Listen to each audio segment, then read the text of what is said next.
નમસ્કાર દોસ્તો, એમબીએ વાલા ચેનલમાં તમારું સ્વાગત છે. તો આજે વધુ એક મહત્વની ભરતી જે હમણાં જ પેપર લેવાઈ ગયું કાલે, મહેસૂલી તલાટી વર્ગ 3 દોસ્તો. અને આજે આપણે એ ચર્ચા કરવા જઈ રહ્યા છે. તમને બધી ખબર છે કે પેપર કેવું હતું, સરળ પૂછાણું હતું, પણ એનું મેરિટ ક્યાં સુધી જઈ શકે છે. અને તમે કારણ કે હવે એક જ મહિનામાં તમારી મેન્સ બી છે, તો તૈયારી કરવી જરૂરી છે દોસ્તો. અને તમને એ મૂંઝવણ હશે જે લોકો બોર્ડર ઉપર છે કે જે લોકોને માર્ક્સ આપણા કટ ઓફની આસપાસ થઈ રહ્યા છે, એ લોકોની કન્ફ્યુઝન હશે કે મારો નંબર આવશે કે નહીં, હું તૈયારી કરું કે નહીં. તો આજે પ્રોપર ચર્ચા કરીશું દોસ્તો.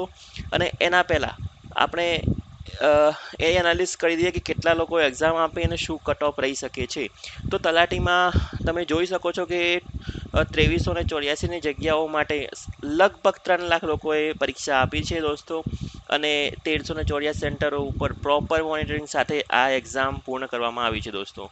અને આ એક્ઝામનો એક વાત એ હતી દોસ્તો કે પેપર જે ઇઝી પૂછાણું તો ઘણા દોસ્તોની એ જ જે ખ્યાલ હતો કે પેપર એકદમ ઇઝી હતું. આજે આપણે પેપરનું બી એનાલિસિસ કરીશું અને એ પ્રમાણે આપણે એ જોઈશું કે મેરિટ ક્યાં સુધી જઈ શકે છે. કારણ કે મોસ્ટલી તમે લોકો સાથે સાંભળ્યું હશે કે બધા 160, 170, 150 જેવા ટિક કરીને આવ્યા છે દોસ્તો. કારણ કે ટાઈમ 3 કલાકનો હતો. મોસ્ટલી લોકો હતા તે વધારે ટિક કરીને જ આવ્યા છે. અને એના કારણે જે લોકોએ વધારે ટિક કર્યા છે એ લોકોને એક બાજુથી ફાયદો બી છે અને ગેરફાયદો બી થાય છે. એ બી હું તમને સમજાવીશ કે કઈ રીતના દોસ્તો. અને આપણે પ્રોપર મેરિટનું બી એનાલિસિસ હું તમારી સમક્ષ લઈને આવ્યો છું દોસ્તો. ઠીક છે, ચાલો પહેલાં હું તમને એક્ઝામનું એનાલિસિસ આપી દઉં કે એક્ઝામમાં કઈ રીતના આ લોકોએ પેપર પૂછ્યું હતું. તો એમાં જો પેપર તો એકદમ ઇઝી પૂછાણું છે દોસ્તો. ડીવાયસોની લેવલે તમે સમજી શકો છો કે એકદમ ઇઝી લેવલનું હતું ને પ્રોપર સિંગલ લાઇન ક્વેશ્ચન હતા દોસ્તો. અને આ લોકોએ વધારે તો ગુજરાતની જે બી નરેન્દ્ર મોદી દ્વારા મુખ્યમંત્રી દ્વારા જે બી યોજનાઓ હતી એના સાથે સાથે વિજ્ઞાન ટેકનોલોજી ડ્રોનથી લઈને તમને બી ખબર હશે કે જે આપણે ઇન્વેસ્ટમેન્ટ કર્યું છે ડિફેન્સ સેક્ટરમાં, એ બધા જ ક્વેશ્ચન તમારી સામે હાજર હતા દોસ્તો. એના સાથે સાથે તમે જોઈ શકો છો કે ઇકોનોમિક્સ એકદમ ઇઝી પૂછાણવામાં આવ્યું હતું. એના સાથે સાથે તમે જોઈ શકો બંધારણ એકદમ ઇઝી હતું.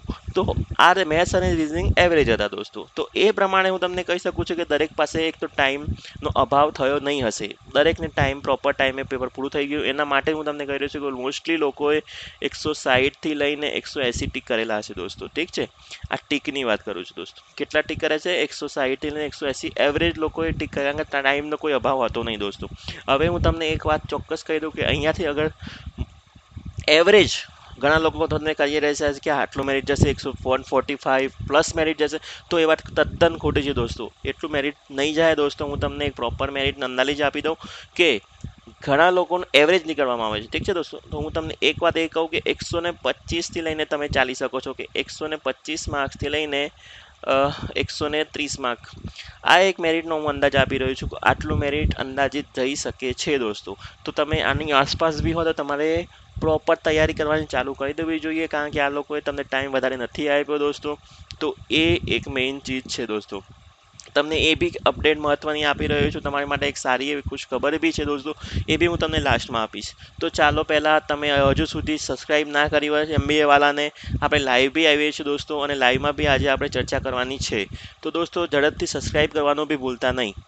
આ એક મેરિટ હું તમને આપવા આવ્યો છું કે જે લોકો મૂંઝવણમાં હજુ બી છે કે પેપર તો હતું, બધાને ખબર છે કે ઇઝી પેપર હતું, પણ જે લોકો એમ કહી રહ્યા છે કે મેં આટલા ટીક કર્યા છે, પણ કેટલા સાચા છે, કેટલા માઇનસમાં જાય છે, એ પ્રમાણે હું એક મેરિટ બનતું હોય છે દોસ્તો. તો એમબીએ વાળાને હજુ સુધી સબસ્ક્રાઈબ ના સબસ્ક્રાઈબ કરી દો.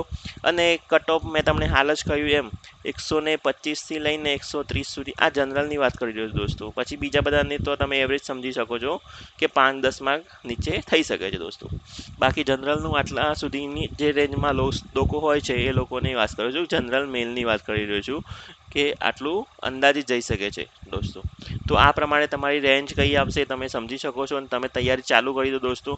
હજુ સુધી ટાઈમમાં હજી તૈયારી ના કરી હોય, કારણ કે તમને બી ખબર છે કે કાલે તમે એક્ઝામ આપી રહ્યા અને એક પરિપત્ર પાછળથી જ આવી ગયો કે જેમાં એ જ કહ્યું કે 1 મહિનાનો ટાઈમ છે તમારી પાસે, જે તૈયારી કરવી તમે કરી શકો છો. અને એનું પ્રોપર ડિસ્ક્રિપ્શન સાથે એ લોકોએ મેન્સનો કાર્યક્રમ બી આપી દીધો છે દોસ્તો કે શું શું પૂછાશે, 3 પેપર આવશે, એમાં શું શું પૂછાશે. દરેક એક્ઝામમાં 100 માર્ક અને 150 માર્કનું લાસ્ટ ક્વેશ્ચન પેપર હશે. તો આ બધી જ માહિતી એ લોકોએ આપી દીધી છે. અને એ બી હું તમને જલ્દી વિડીયો લઈને આવું છું જેમાં તમારો એક સ્ટ્રેટેજી સાથે આવીશ. જો તમારે સ્ટ્રેટેજી જોઈતી હોય તો કોમેન્ટમાં યસ કરી દો દોસ્તો. અને સાથે સાથે લાઈવ બી જોઈતું હોય તો તમે કોમેન્ટમાં લાઈવ લખી દેજો દોસ્તો. તો આપણે લાઈવમાં બી ડિસ્કશન કરીશું દોસ્તો. ધન્યવાદ દોસ્તો.